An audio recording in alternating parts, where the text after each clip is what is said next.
Cette émission est une réalisation de TCBH, propulsée par Derry Télécom.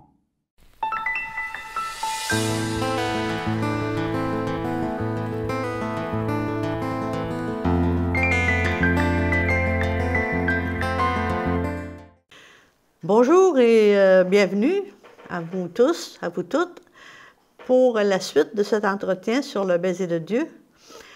Nous étions à parler la dernière fois de la souffrance. Alors, la souffrance, qu'est-ce que c'est? Elle est inhumaine. Elle n'est que du registre de l'exil, en fait, où l'homme, coupé de son Isha intérieur et donc coupé de son Dieu, il n'est plus un Adam verticalisé. Captif, inconscient du Satan, il oublie les lois ontologiques, les transgresse et accuse le monde entier. Ça dépend des autres toujours, jamais de nous, et même Dieu lui-même, de ce qu'elle se retourne contre lui.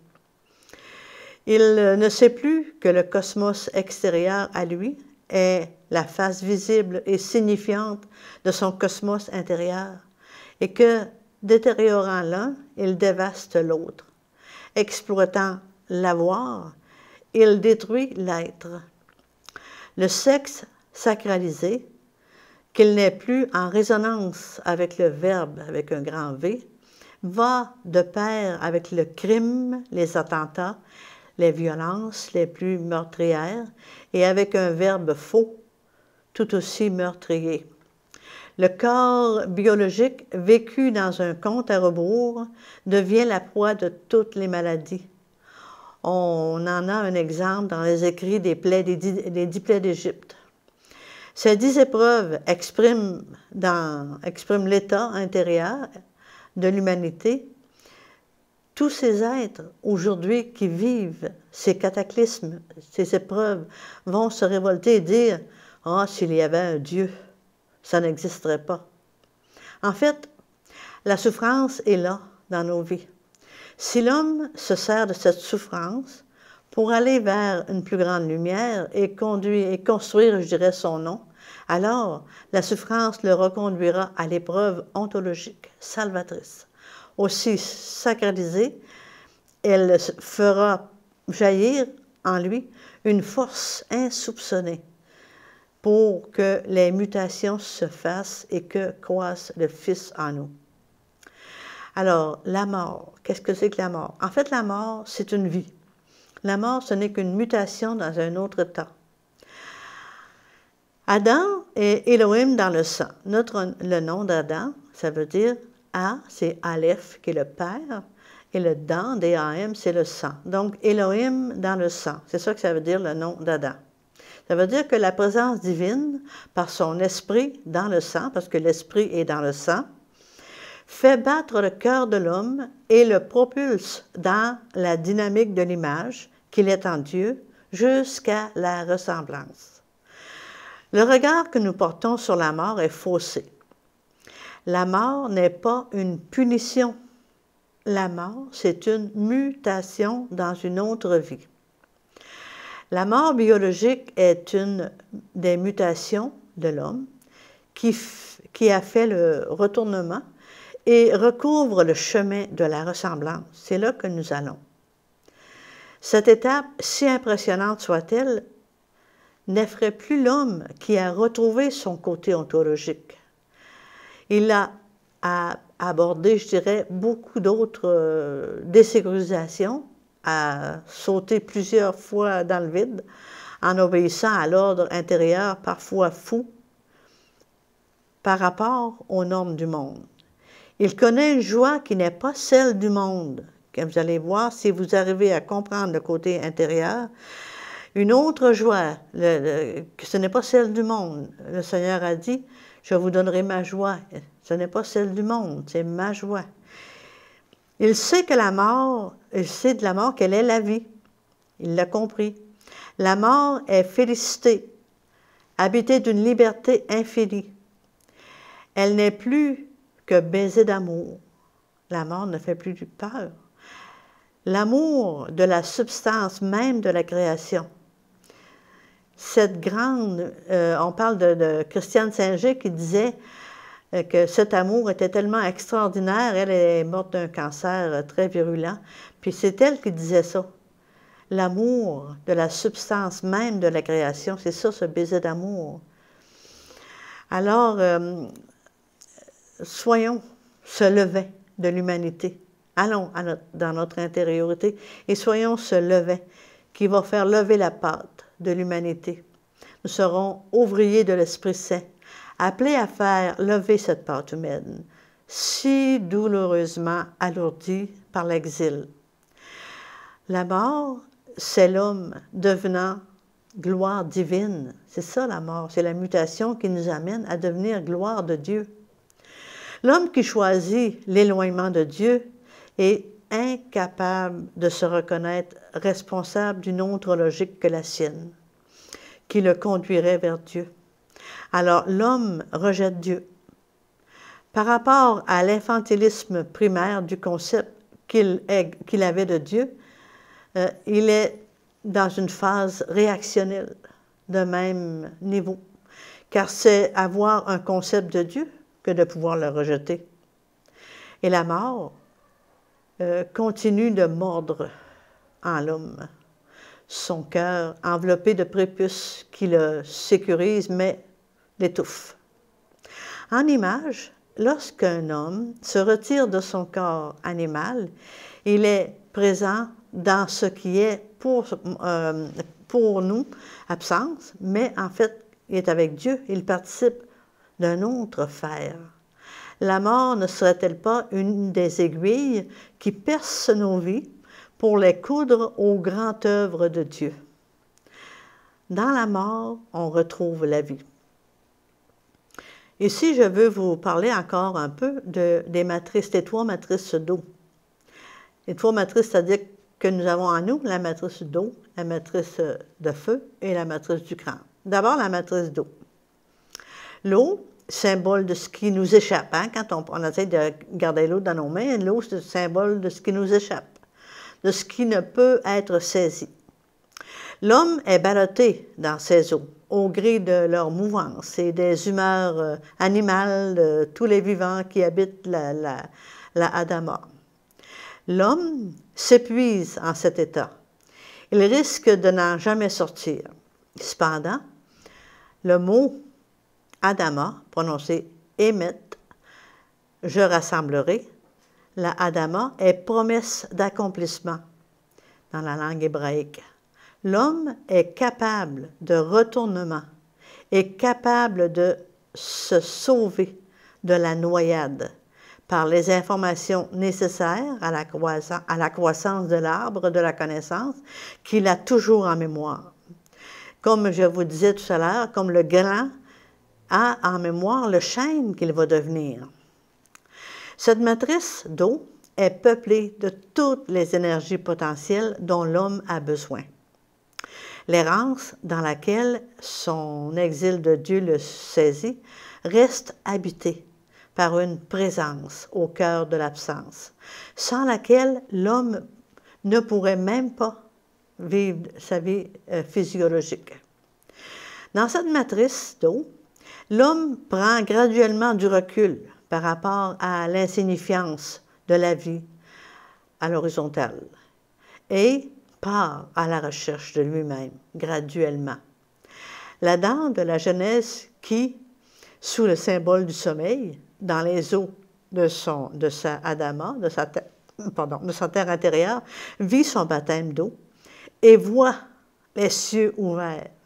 Il s'émerveille et peut s'écrier, en voyant son féminin de l'être, « Voici celle qui est os de mes os et chair de ma chair, mon noyau divin. » Cet homme, prêt à sortir de la matrice d'eau, assume l'exil du monde, mais n'en est plus le jouet et n'obéit plus à ses valeurs. Il a mis, je dirais, un pied sur le premier échelon de l'échelle. Il a commencé à voir qu'il y avait autre chose. Il respire un autre air. Il voit se lever une aube nouvelle et vient boire à cette deuxième partie du fleuve de feu divin. L'homme doucement se prépare pour s'introduire dans la matrice de feu et retrouver finalement ses normes ontologiques. Cependant, le travail n'est pas terminé. Alors là, quand il va passer à la matrice de feu, ça veut dire qu'il passe. Il laisse l'horizontale, il va vers la verticale. Il passe la porte des hommes. Donc, il est à la matrice de feu. Il faut redescendre quand même de temps en temps dans ces énergies potentielles pour que l'humide matrice d'eau devienne du sec. Dieu convoque les énergies inaccomplies dans l'espace de sa gloire pour que l'homme épuise, je dirais plutôt, la force de les accomplir. En cet espace de sa Adama intérieure, dans sa fonction matricielle, donc laisse place à ce féminin de l'être qu'on appelle la feu. Pas le feu, mais la feu qui s'offre à une fondamentale vocation nuptiale, celle de l'Adam, avec son autre côté et avec l'aide que Dieu place en face par rapport à lui. L'homme entre en face à face avec ce démon dans cette matrice de feu. Non pas pour lutter contre, mais pour lutter avec eux, afin d'en intégrer les énergies. Il s'agit d'un os. L'homme doit se laisser devenir feu par l'amour de Dieu. L'homme devient connaissance et sagesse. Les énergies épousées donnent leur information. Dans cette matrice, l'homme doit être bien campé sur ses reins. C'est là que les reins deviennent les pieds du deuxième étage, comme j'avais dit au début. Les pieds sont pour le côté de la matrice d'eau et les reins là, sont là pour nous soutenir. Les pieds de cet étage. Pieds et reins sont les oreilles, avec les oreilles qui sont les pieds de la matrice du crâne. Les oreilles, ça va être les pieds de la matrice du crâne. On verra tout à l'heure. Tous trois qui ont la forme d'un germe. Le germe est fragile, mais considérablement fort par la puissance qu'il a de l'information de son devenir. La vésicule biliaire dans la matrice de feu est cette forge qui brûle les scories. Elle est la rectitude médiane, disent les traités d'acupuncture, rate et foie. Organes solaires et divins, le rate et la foie, organes solaires et divins par excellence, qui viennent thésauriser l'accompli. L'accompli se rend dans la rate et le foie. Dans l'estomac arrivent tous les matériaux de combustion d'ordre physique, psychique et spirituel.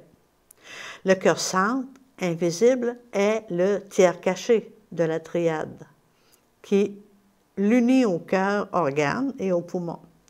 Cette triade se révélant être une icône, trinitaire, admirable, au cœur du corps humain.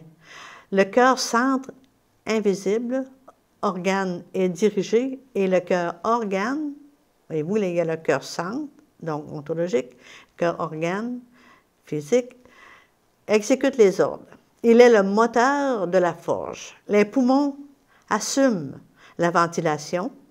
Il veille à ce que le corps, dont tout entier, réponde avec justesse à l'ordre du corps divin, son archétype. Ils élargissent leur espace au fur et à mesure de l'accomplissement de l'être, jusqu'à ce que leur extrapolation dans les ailes des puissances angéliques, dont on en parle, dans les ailes des puissances angéliques, c'est la signification. La matrice de feu introduit donc l'homme dans une dimension royale. On nous amène à la vocation nuptiale. Il sera descendu pour cela dans les entrailles de son intériorité, autant de fois que cela aura été nécessaire jusqu'à ce que tout soit accompli.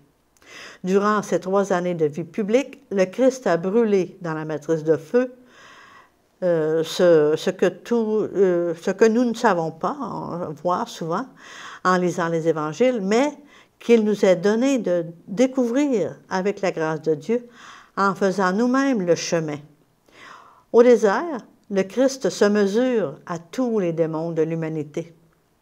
L'Esprit Saint l'introduit dans la matrice de feu pour rencontrer celui qui se tapit derrière chacune de ces maladies, la cécité, la surdité, la paralysie, le démon de l'orgueil qui brûle la peau du lépreux, celui de l'inconscience aveugle, l'hémorragie intarissable de la femme, celui de l'adultère adamique, celle que Jésus sauve inlassablement. Alors Jésus sauve, en fait, compte de la femme, la lapidation de la femme. Et il va sauver, c'est la prostituée qui se promène sur les trottoirs, je dirais, intérieurs de l'humanité. Et ces démons sont légion. C'est parce que Jésus les épouse, les identifie et les démasque que les malades sont guéris finalement. C'est ce réalisme de l'humanité du Christ qui vient vraiment sauver toute l'humanité. Souvent, on va voir le Christ, trop souvent, on lit les paroles qu'au premier degré, on ne voit pas de cette vie, on ne regarde que la coque, finalement, des choses, et on ne comprend pas l'ontologie qui est cachée derrière la véritable signification. Quand Jésus ressuscite Lazare, finalement, c'est l'humanité qu'il ressuscite. Lazare représente ici l'humanité qui est épouse de Dieu, mais qui devient comme adultère. Par Jésus, cette humanité est sortie du tombeau et est rendue à son véritable époux. Ça nous donne l'espérance qu'on n'a pas à avoir peur. Le Christ est là pour nous sauver. Mais il faut faire sa part. Et nous arrivons aussi à la dernière matrice, la matrice du crâne. Le Golgotha, en fait, ça veut dire Gulgulit, c'est le crâne. Libération de l'exil de tous les exilés, c'est cet espace du crâne, qui vient, en fait, compte, c'est l'Orient de l'être. En cette matrice, le Christ accomplit historiquement dans les limites du temps de l'exil, ce qui est de toute éternité, puisqu'il est Dieu, il reconduit l'Adam au cœur du Jardin d'Éden. Il lui redonne son Jardin d'Éden, cette jouissance éternelle. On en parle dans la Pâque, qui est pécha, dont le vrai sens, le vrai terme, veut dire libération du Fils. Au Golgotha, dans la matrice du crâne, où il descend pendant un temps, qui nous paraît, nous, 3 jours, Jésus, Yahvé, semence de Isha, rencontre le Satan et lui écrase la tête, celle qui préside à la fonction diabolique, usurpée à Dieu, qui lui est, je dirais qu'il lui est le seul père et en fait compte, époux de l'homme. C'est lui, mais le Satan est venu prendre l'âme de l'homme, mais ici, la tête de Satan est écrasée. Ce faisant, Jésus ne prend pas notre place, mais il nous montre le chemin, il nous ouvre le chemin.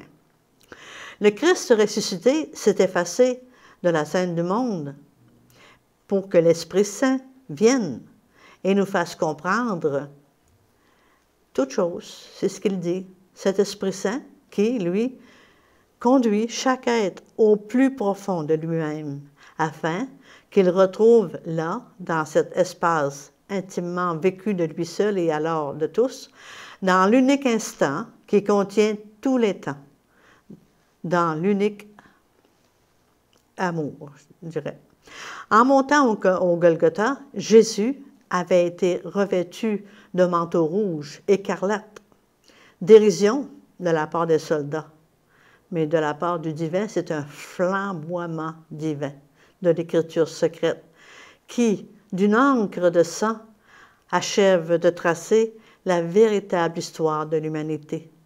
L'histoire s'achève, mais ne commence-t-elle pas?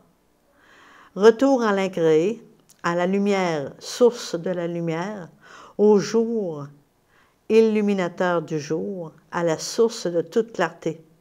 Le Christ est ressuscité avec les femmes qui vont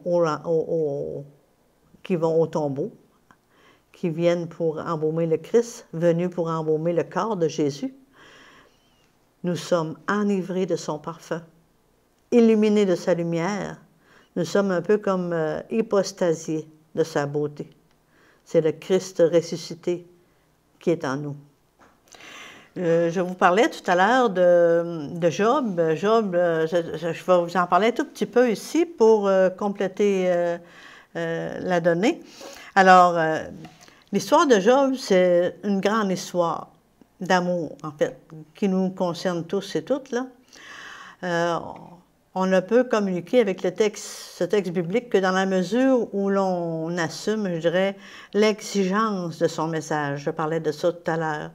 Lu sous cet angle, l'histoire n'usera plus de critères qui sont aujourd'hui les siens pour donner son verdict, alors elle verra sourire les textes bibliques, scintiller chaque mot, danser chaque lettre pour offrir une nouvelle figure du mot qui commencera de livrer le secret de son cœur, en fait. Elle entendra s'élever du récit un chant d'allégresse, d'une allégresse alourdie par l'épreuve, bien sûr, mais qui va conduire le juste jusqu'au fou qui se cache en lui, au fou de Dieu. L'homme créé libre est maître du jeu. La connaissance de ce jeu a été donnée à Adam dès le départ. Le livre de la Genèse ne fait que nous rappeler ce que nous portons inscrit dans les profondeurs de nous-mêmes, en amont de la chute. Notre liberté de choix s'analyse en fait à une liberté de connaissance. Celle-ci est ontologique, mais oubliée. C'est en effet dans l'oubli que le drame de la chute fait basculer l'ordre ontologique. Dans cet exil de nous-mêmes et de Dieu, l'adversaire devient l'ennemi. Et la douleur fait sortir son entrée, c'est-à-dire que fait comment je dirais ça? Et la douleur fait son entrée, mettons, ou sur la scène du monde. Dans la douleur, nous tentons désormais de nous souvenir. Elle seule donne sens à la souffrance du juste de l'homme, à qui la loi, dans la situation d'exil, a donné une colonne vertébrale, sans pour autant donner son axe au souffle de l'éros, alors maintenu suspect dans les limites de la procréation. Alors ici, nous allons parler de Job. Job, c'est ce juste, je dirais, qui est initié par la loi, qui fait vraiment tout ce qui est juste. Il veut vraiment obéir à la loi. Donc, il est un homme juste. Mais Dieu va l'accoucher de lui-même. Sa souffrance est la nôtre. Elle revient comme un couplet lancinant tout au long de l'histoire des hommes, hanté par l'absurdité du mal et le scandale de la douleur. C'est ça dans Job, on dit cet homme souffre, c'est la souffrance de l'homme en fait compte, de tout homme. C'est ça que c'est l'icône, ça nous représente ça, cette façon d'être de tout être humain. Donc on dit, il y avait un homme sur la terre de Out en Chaldée, et son nom était Job. Et l'homme, celui-là, était parfait, droit, craignait Dieu et se détournait du mal. Le message biblique ne s'appuie sur l'histoire d'un homme ou d'un peuple que pour nous ouvrir à la lecture de la situation intérieure de cet homme ou de ce peuple, voire à notre propre situation, puisque tel est le secret de nos livres sacrés.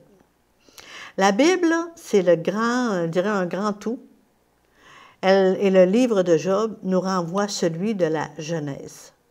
L'homme, nous dit le livre de la Genèse, est, au 6e jour, créé dans l'image de Dieu pour être fait, à partir du 7e jour, capable de ressemblance.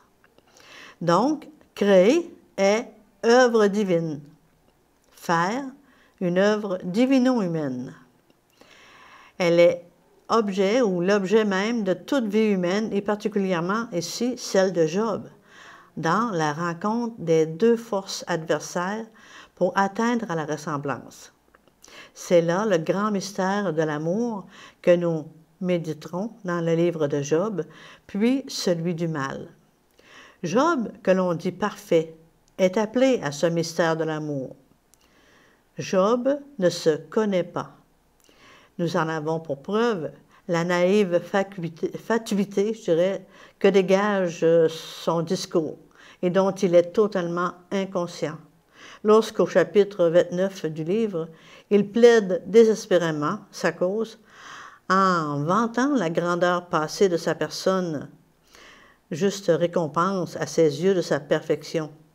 Il va dire « On m'écoutait quand j'avais parlé, on n'ajoutait rien. Mon discours était reçu comme la rosée. Quand j'allais vers eux, j'avais la première place. Je trônais comme un roi au milieu de ses troupes. Quoi de plus parfait, en effet, en vérité? Toutes les qualités morales que Job a fignolées et qu'il énumère au chapitre 31, tous les biens matériels dont il dispose et l'admiration incontestée qu'il suscite, due à ses richesses, tout cela fait de lui, en fait, l'homme le plus considérable des fils de l'Orient. En vérité, Job est parfait. Il a travaillé pour atteindre cette impeccabilité morale. Mais rien n'est encore accompli de lui. Comment ça? Il est droit selon les critères moraux. Une colonne vertébrale a commencé de se construire dans ses profondeurs insoupçonnées. Il est prêt à entrer en résonance avec son nom divin, dont il a connu jusqu'ici que le Yahvé de la loi. Il a bien observé la loi, mais tout extérieur à lui. Donc, son intérieur, il ne semble pas trop en avoir eu conscience. Job va être donc conduit vers cet autre côté de lui-même, car, droit et craignant Dieu, il est prêt. Il a déjà fait un bout de chemin. Il est prêt à aller plus loin vers l'aimer. Le texte nous dit, encore de Job, qu'il se détourne du mal. Mais, au plan ontologique, nous sommes en droit de dire qu'il se détourne de l'inaccompli. Il fuit son inconscient. Il n'a pas de regard pour sa Adama, son Isha, sa terre intérieure. Il méconnaît cette terre, son humus et profondeurs, sans laquelle il est seul de lui et ne peut faire le chemin des épousailles. Il est seul de lui, donc il ne peut pas faire des épousailles parce qu'il ne connaît pas son féminin intérieur. Il ne soupçonne même pas qu'elle existe. Donc, dans le souffle de l'accomplissement dont Job va être saisi, l'homme connaîtra d'autres situations de perfection. Elles seront celles de chacune de ces terres accomplies, c'est-à-dire de ces champs de conscience acquis. Elles nécessiteront une mort, une mutation. Lorsqu'une qualité de fils, fruit d'une telle terre, est intégrée, ce fils doit muter, mourir pour ressusciter, fils nouveau, dans une terre nouvelle. Cette nécessité, mort et résurrection du Fils intérieur ontologique. Le Christ dit, si le grain de blé ne meurt pas, il ne peut pas porter de fruits, dans Jean 12, 24. Nécessité donc de mourir à tel niveau de conscience, lié à l'intelligence que l'on a des choses dans notre état d'exil, accepter de ne plus rien comprendre, c'est un esprit de dépouillement que l'homme apprend à conquérir au cours du chemin, car il commence d'en connaître la loi et en même temps les multiples dons. Il est brûlé de l'amour divin, enivré de son vin. Même au départ, lorsque le destructeur, parce que l'on n'a pas fait dans sa chair l'expérience de ce don total, il nous arrache la peau. Cette tunique de peau, peu à peu enlevée, c'est de lumière que l'époux va revêtir, celle qui monte du désert, appuyée sur son bien-aimé. S'avançant dans toute sa beauté, paré d'un vêtement tissé d'or, dont on parle dans le psaume 45, 1 et 4. Toute la création est féminine par rapport à Dieu, ne l'oublions pas. Que nous soyons hommes ou femmes, nous sommes tous filles de Dieu, lourdes de sa semence, vierges enceintes qui sommes appelées à assumer nos maternités et à devenir alors épouses. Si nous n'enfantons pas ce Fils intérieur, nous resterons une humanité femelle et stérile, et c'est ça le monde de la chute. Alors, le jour où les fils de Elohim viennent se présenter devant Dieu, bien sûr, Satan aussi va se présenter. Et ceci, nous le verrons dans un prochain entretien sur Job. Alors, je vous dis au revoir et à la prochaine. Merci de votre attention.